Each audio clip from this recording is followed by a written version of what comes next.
अघोरी का शाप। वाराणसी के हृदय में जहां पवित्र गंगा मृतकों की राख से घनी बहती है, वहीं कालनाथ नामक एक बालक का जन्म अशुभ तारे के नीचे हुआ। उसकी माता, जो एक भक्त महिला थी, प्रसव के दौरान ही मर गई और उसके पिता, जो एक साधु थे, उसे शापित मानकर त्याग दिया।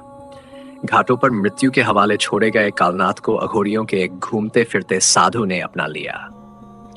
अघोरी साधु समाज की परिधि पर जीवन बिताते थे, श्मशान भूमि में ध्यान करते थे और अपने शरीर पर मृतकों की राख मलते थे। वे मानते थे कि कुछ भी अपवित्र नहीं है, जीवन और मृत्यु मात्र एक भ्रम है और मोक्ष केवल उन चीजों को अपनाने से पाया जा सकता है जिनसे समाज डरता है।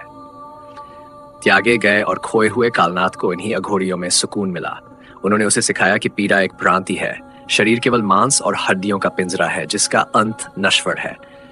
एक रात पूर्णिमा के प्रकाश में गहन ध्यान के दौरान उसके गुरु ने उसे फुसफुसाते हुए कहा, मृत्यु का भय त्याग कर ही मोक्ष पाया जा सकता है। मृत्यु अंत नहीं, बल्कि अस्तित्व का एक नया रूप है। सबसे बड़ी परीक्षा वह है जो संसार अस्वीकार करता है, उसे स्वीकार करना, तभी तुम इस माया से परे जा सकोगे। पहले तो कालनाथ ने प्रतिरोध किया। मानव मांस खाने का विचार उसे घृणित लगा, लेकिन वर्षों तक अपने गुरुओं को इस पवित्र अनुष्ठान को करते देख उसने सीखा कि यह जीवन और मृत्यु के भ्रम को तोड़ने का एक माध्यम था। जब उसके गुरु का निधन हुआ तो उसने अपने ही हाथों से उनका अंतिम संस्कार किया और उनकी राख और शरीर का एक भाग ग्रहण किया। आंसू और राख उसकी जीभ पर मिल गए। उसी क्षण उसके भीतर कुछ बदल गया।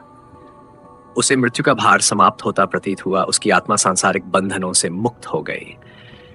उसने सृष्टि और विनाश के दिव्य नृत्य के दर्शन किए, जीवन के अनंत चक्र को अनुभव किया। वह अब त्यागा गया बालक कालनाथ नहीं था, वह अब अघोरी बन चुका था, अंतिम सत्य का साधक। वर्ष बीते गए और अघोरी कालनाथ की कथाएं दूर दूर तक फैल गईं। कुछ लोग उसे भूत मानकर भयभीत हो गए, तो कुछ उसे ब्रह्मज्ञान का जाता मानकर उसके पास आए। लेकिन कालनाथ को इस संसार के निर्णयों की परवाह नहीं थी। उसने अंधकार का आलिंगन केवल प्रकाश को खोजने के लिए किया था, मानवता को बंधन में रखने वाले भ्रमों को तोड़ने के लिए। इसलिए जलती हुई चिताओं और मृत आत्माओं की फुसफुसाहट के बीच वह अपनी यात्रा पर चलता रहा, जीवन और मृत्यु के बीच, देवत्व और तिरस्कार के बीच, अनसत्य की खोज में।